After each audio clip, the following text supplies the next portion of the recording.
राम राम साथियों, स्वागत है आप सभी का श्री रामचरितमानस अर्थ समूह के अंतर्गत।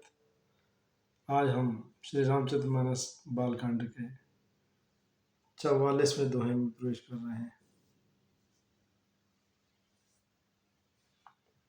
गोस्वामी तुलसीदास जी हमें जहाँ पूरे विश्व तो क्या कहूँ, पूरे ब्रह्मांड के सभी जनों की नम्र निवेदन करने के बाद कि इस कथा में कोई कोर कसर ना छोड़ना, इसको इस स्तर पर समझना कि जो है वो उचित है, इस तरह इसको स्वीकार करेंगे तो उनको बड़ा प्रसन्नता होगी। जहाँ ये सब बता रहे थे उसके बाद अब आगे का प्रसंग लेंगे, जहाँ आज वो सबसे पहले वो बताने जा रहे हैं याज्ञवल्क्य और भारद्वाज जी के संवाद की शुरुआत कर रहे हैं। उसका श्री गणेश करेंगे, वो इसी दोहे से होगा, 44वें दोहे से।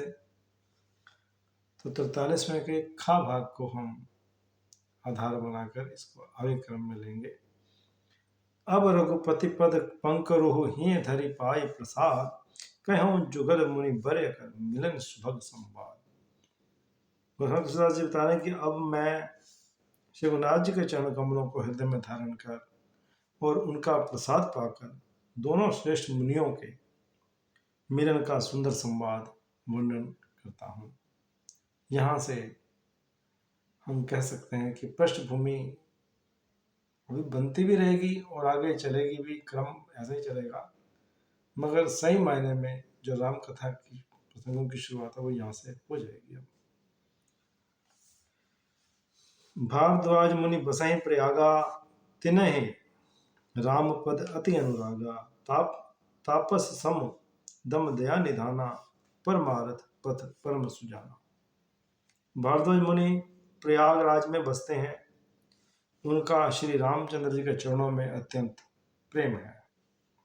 वे तपस्वी, निगृही चित्त, जितेंद्रिय, दया के निधान और परमार्थ के मार्ग में बड़े ही चतुर हैं।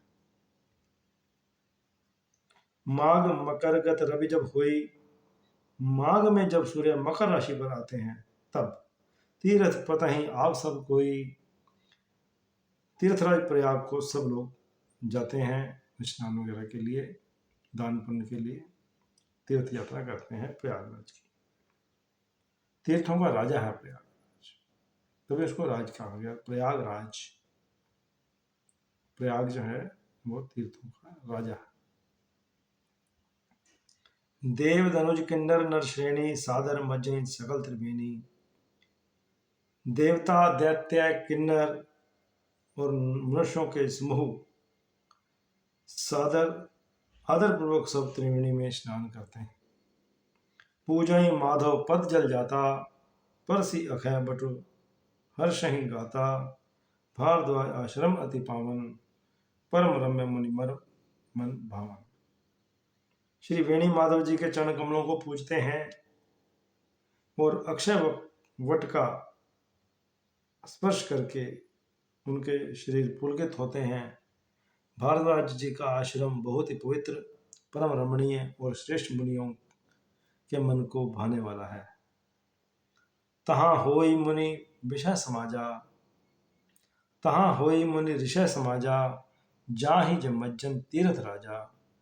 मज्जई प्रात समेत उछाहा, करहि परस्पर हरि गुण गाहा। तीर्थराज प्रयागराज में जो स्नान करने जाते हैं उन ऋषि मुनियों का समाज वहाँ भारद्वाज जी के आश्रम में जुटता है, इकट्ठा हो जाता है। वहाँ पे वहीं जुड़ते हैं वो सब लोग। प्रातःकाल सब उत्साहपूर्वक स्नान करते हैं और फिर परस्पर भगवान के गुणों की कथा कहते हैं, आपस में चर्चा चलती है, क्योंकि सब संत लोग हैं, ऋषि मुनि हैं, सभी ब्रह्म को जानने वाले हैं, सभी ब्रह्म की चर्चा करने बैठ जाते हैं। ब्रह्म निरूपण धर्म विधि, वर्णहि तत्व विभाग, कहीं भगति भगवंत कै संयुत जुग ज्ञान विराग। ब्रह्म का निरूपण, धर्म का निधान विधान और तत्वों के विभाग का वर्णन करते हैं तथा ज्ञान वैराग्य से युक्त भगवान की भक्ति का कथन करते हैं।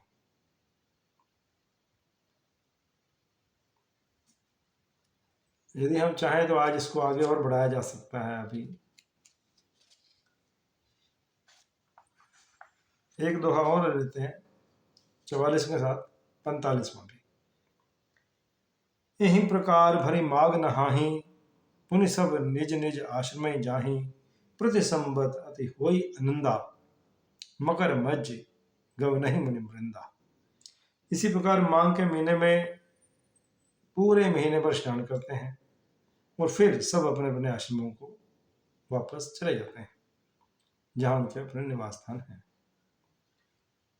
प्रति संबत अति होई आनंदा, हर वर्ष यहाँ इसी तरह बड़ा आनंद होता है। मकर मज्जय गव नहीं मुनि वृंदा, मकर में स्नान करके मुनिगण चले जाते हैं। एक बार भरी मकर नहाए सब मुनीस आश्रमन सिधाए जाग बलिक मुनि परम विवेकी भरद्वाज राखे पद टेकी। एक बार पूरे मकर भर स्नान करके पूरे महीने भर माघ महीने के पूरे महीने में स्नान करके सब मुनीश्वर अपने अपने आश्रमों को लौट गए। हर वर्ष जो होता है, तो एक बार के वर्ष की बात है ये जो कह रहे हैं गोस्वामी जी कि यहाँ से याज्ञवल्क्य जी और भरद्वाज जी का संवाद राम कथा को आगे लेके जाएगा। एक बार पूरे मकर भर स्नान करने के बाद सब मुनीश्वर अपने अपने आश्रमों को लौट गए। परम ज्ञानी याज्ञवल्क्य जी मुनि के चरणों को पकड़कर भारद्वाज जी ने उन्हें रोक लिया। याज्ञवल्क्य जी के चरणों को पकड़ा, उन्हें निवेदन किया, प्रणाम किया और कहा कि आप रुकिए, और लोग वो सबको विदा कर दिया। भारद्वाज जी ने याज्ञवल्क्य जी को रोक लिया। आगे सादर चरण सरोज पखारे, फिर उन्होंने आदरपूर्वक उनके चरण कमल धोए, अति पुनीत आसन बैठारे और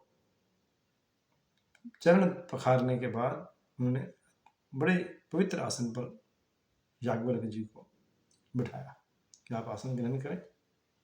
करी पूजा मुनि सुजस बखानी, याज्ञवल्क्य जी के सुजस का वर्णन किया। यदि आपने किसी से कुछ लेना हो तो पहले उसको निवेदन करना होता है, नम्रता दिखानी होती है अपनी। तो वो कर रहे हैं, विनम्र निवेदन कर रहे हैं। याज्ञवल्क्य जी के सुजस का वर्णन किया और फिर बोले अति पुनीत मृदु वाणी, फिर बड़ी मीठी वाणी से उन्होंने कहा क्या, नाथ एक संशय बड़ मोरे। हे प्रभु, हे नाथ, भरद्वाज जी याज्ञवल्क्य जी को कह रहे हैं, हे प्रभु, हे नाथ, मेरे मन में एक संशय बड़ा भारी। वो पूछते क्या, करगत वेद तत्व सब तोरे। मैं ये जानता हूं कि वेदों का तत्व जो है आपकी मुट्ठी में है, अर्थात आप ही वेद का तत्व जानने वाले होने के कारण मेरा संदेह का निवारण कर सकते हैं। जो मेरे मन में संदेह है आप ही उसको दूर कर सकते हैं। तभी मैंने आपको रोका, आपको प्रार्थना की है कि आप मेरे इस संशय का निवारण कीजिए। वो क्या है उस पर बताएंगे आगे। पर उस संदेह को कहते हुए मुझे भय और लाज आती है, मुझे डर भी लग रहा है कहते हुए, और शर्म भी महसूस हो रही है, मुझे लाज भी आ रही है, मुझे लज्जा लग रही है। क्यों भय? इसलिए कि कहीं आप यह ना समझें कि मेरी परीक्षा ले रहा है, कहीं आप यह ना समझ बैठो कि भारद्वाज जो है याज्ञवल्क्य की परीक्षा ले रहा है। ऐसा नहीं है।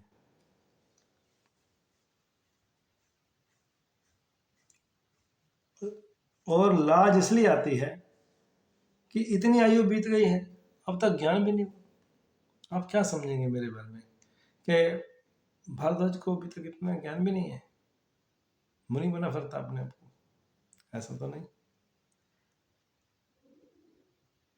और यदि आपसे पूछता नहीं, यदि मैं भय और लाज के को बड़ा मान लूं और अपने संदेह को छोटा, तो उससे क्या होगा, बहुत बड़ी हानि। क्योंकि यदि नहीं कहता हूं तो बड़ी हानि है, क्योंकि अज्ञानी बना रहता हूं, जो हूं वैसा ही रह जाऊंगा, अपग्रेडेशन नहीं होगी।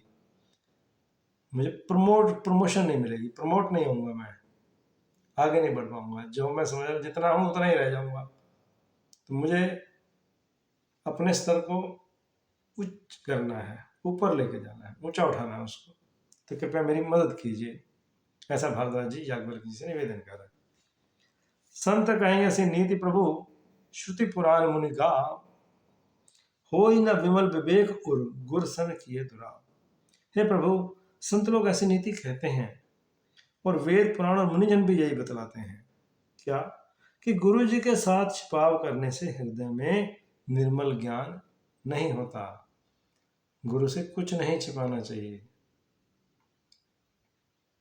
जैसे बाद में अब बन गया कि वैद्य से क्या छुपाओगे, अब आम बोली में बोलते हैं डॉक्टर से क्या पेट छुपाओगे। तो वो बात मर्यादा तो नहीं बल लगती, इसलिए कहना उचित नहीं है, इसको अन्यथा ना लीजिएगा।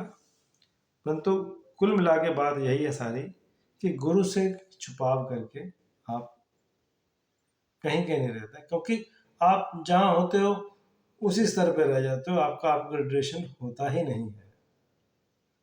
तो उसी संशय को कैसे पार करोगे? जब तक गुरु से समस्या रखोगे नहीं तो उसका निवारण कैसे होगा? गुरु से छुपाव नहीं करना, ये शिक्षा हमें इस प्रसंग से मिल रही है। आज अपनी वाणी को मैं यहीं विराम दूंगा। आज हमने 44वां और 45वां दोहा का अर्थ पढ़ लिया, जहाँ हो सका समझने का प्रयास किया, जहाँ तक समझ सकते थे। आगे कल और अगले एपिसोड में और हम पढ़ेंगे, पठन पाठन करेंगे, सीखेंगे, समझेंगे और सबसे महत्वपूर्ण बात अनुसरण करेंगे। तब तक के लिए जय श्री राम।